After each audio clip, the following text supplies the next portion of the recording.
everyone. My name is Gabriella from the Property 118 team, and today I'm joined by Sam Carter from SJC Property Developments, who won Commercial Development of the Year at the 2023 Property Investors Awards. So, firstly, welcome, Sam, and congratulations on your award.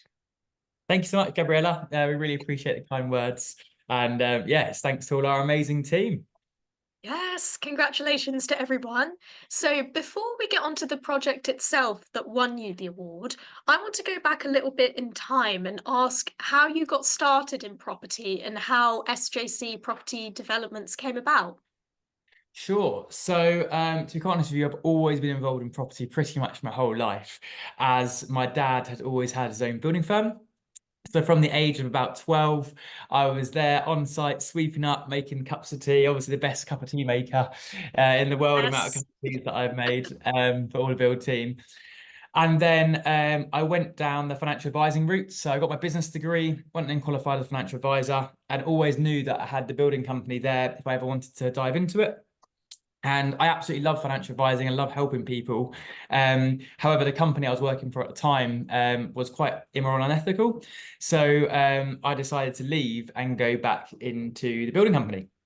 So with that, I can remember working on site thinking there's more to life than this. You know, it's December, it's freezing outside, you're picking stuff up and you've got wet and cold hands. And I was like, with my financial advising knowledge, with dad's obviously building experience, and I'd worked on site then for a number of years, like whilst I was at uni, we've got to be able to make this work even better for us. So that's when we started looking to get into property and buying our own assets, because we were doing all these amazing conversions for our residential clients. And I was like, oh, we've got to be able to add value to other properties.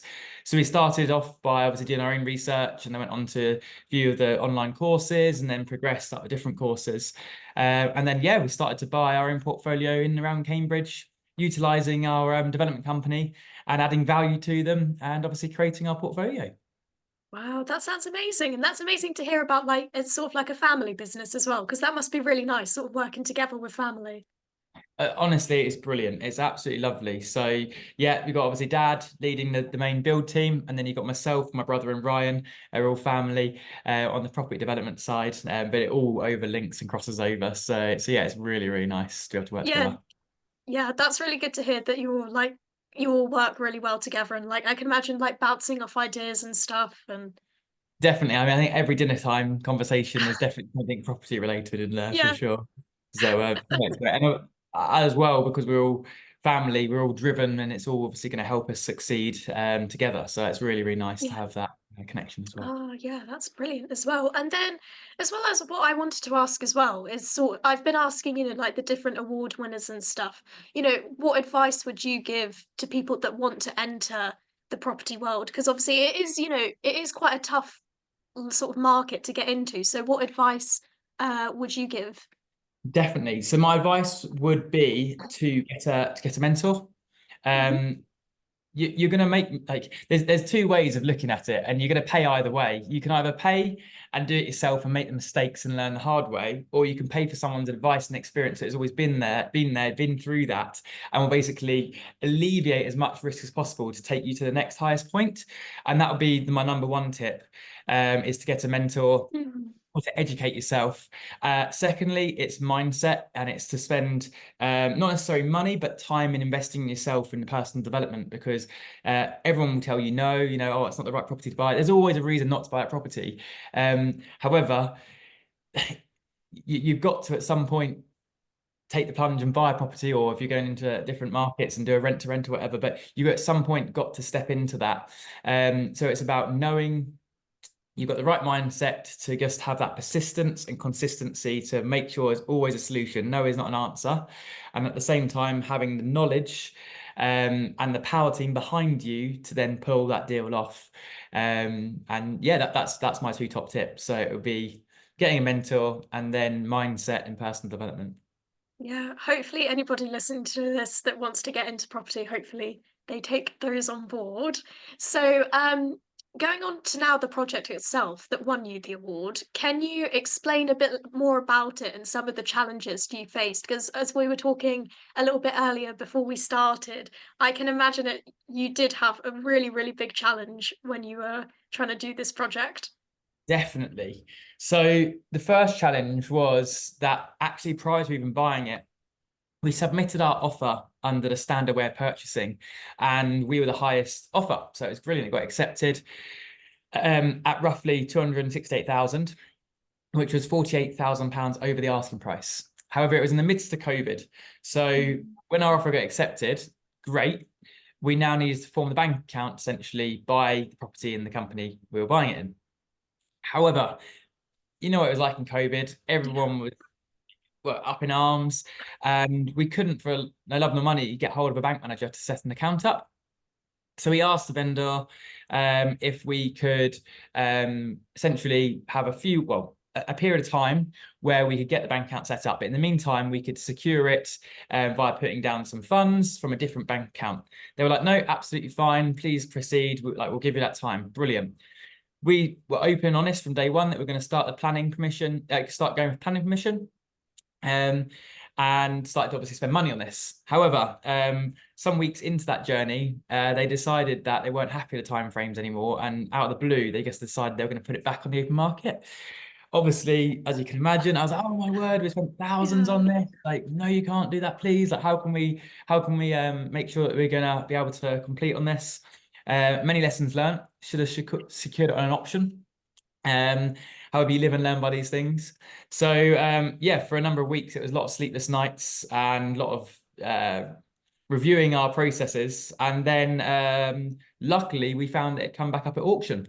So again, we tried to secure it pre-auction, and they got offer accepted. As soon as they found out it's our company, they decided no, they didn't want to go ahead with it, and it was actually going to go to auction. So auction day, obviously, I was very sweaty palms and a lot of fingernails that were bitten off, but we managed to secure it at auction for a lot less than what we originally paid for it. So it was 218,000. So we saved basically 50K, which is brilliant. So that was the first challenge. The second challenge was it was grade 2 listed in a conservation area, with no planning no planning in place. So it was then working with the conservation team to essentially get planning on this property, with our amazing planning consultant and architect. And this is where it comes down to having that fantastic power team around you, but also making sure you've got multiple exits, just in case exit one doesn't come off. So that's another top tip, is having your exits in place. Um, so again, being slightly naive into it, I was like, we're developers, we can develop it into anything. I was like, we'll work with you on this.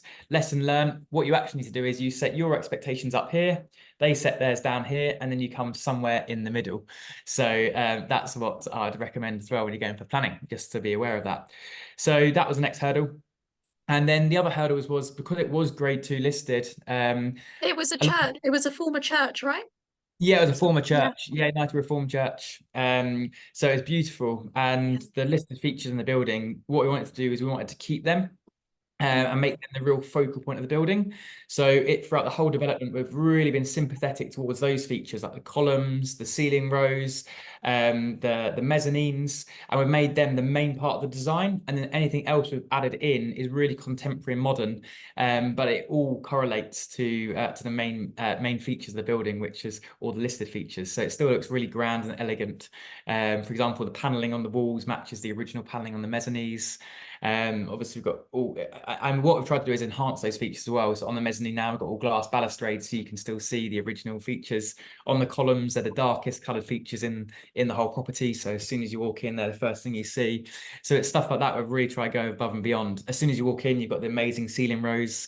So it's stuff like that where we tried to really, really make sure we're being sympathetic towards the build. So yeah, that's the challenges, and as well as that, the amazing opportunity that we had to develop and working with a church. Yeah, no, that must have been amazing, obviously, because as you were saying, the grade 2 listed church and stuff, it does come with its challenges, but it sounds like you mixed really well, sort of like the modern part, and then also whilst keeping sympathetic to the church as well. Because I mean, churches are just amazing, aren't they? Like the architecture and like the ceilings, they're all just beautiful.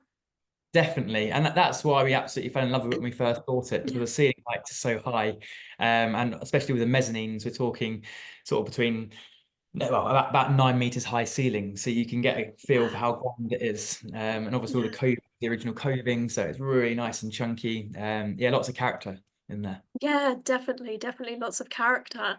And as well, I wanted to ask, I wasn't too sure whether you can reveal, but can you reveal any projects that you've got planned for 2024? Sure. So yeah, we've actually just to the year end completed on the next one, which is in Cambridge.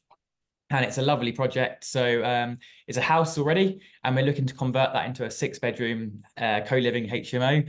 And as well as that, there's a plot of land on the side. So we're looking to go get planning permission on that to build out a new development. So that's our most recent project, which is super, super exciting. Oh, that sounds really exciting.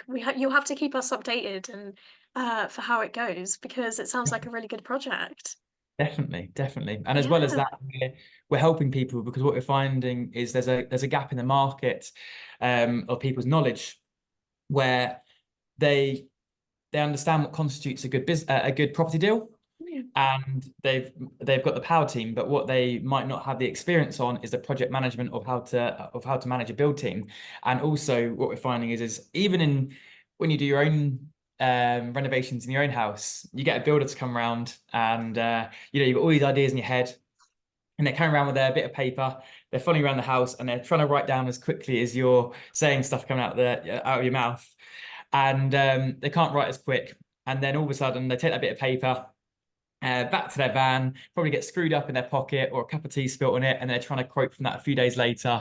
And then they're quoting for compared to what you asked is actually nothing at all alike. So what we're trying to help people with is to show them, look, you need to do a lot of work up front so that you get all your ideas down on paper and all to scale, and then you can give this to builders to quote from to make sure what you're actually getting quoted for is accurate. And also what you're just specifying, because this is where builders get a bad name, and Mm. essentially they develop what they think that you've asked for, but actually it's not, and there's that lack of communication. So we're trying to help people, show them how to build schedules. So if there's anyone interested, we help you with that. Please do reach out and get in contact, because we can show you from start to finish how we do all of our deals, and all the work that needs to be done up front, especially for deal sources. If you have this, you'll be able to show investors, look, this is how much it's going to cost, because you've got the building quotes, you can show them how to do all the works, and you can almost de-risk from day one.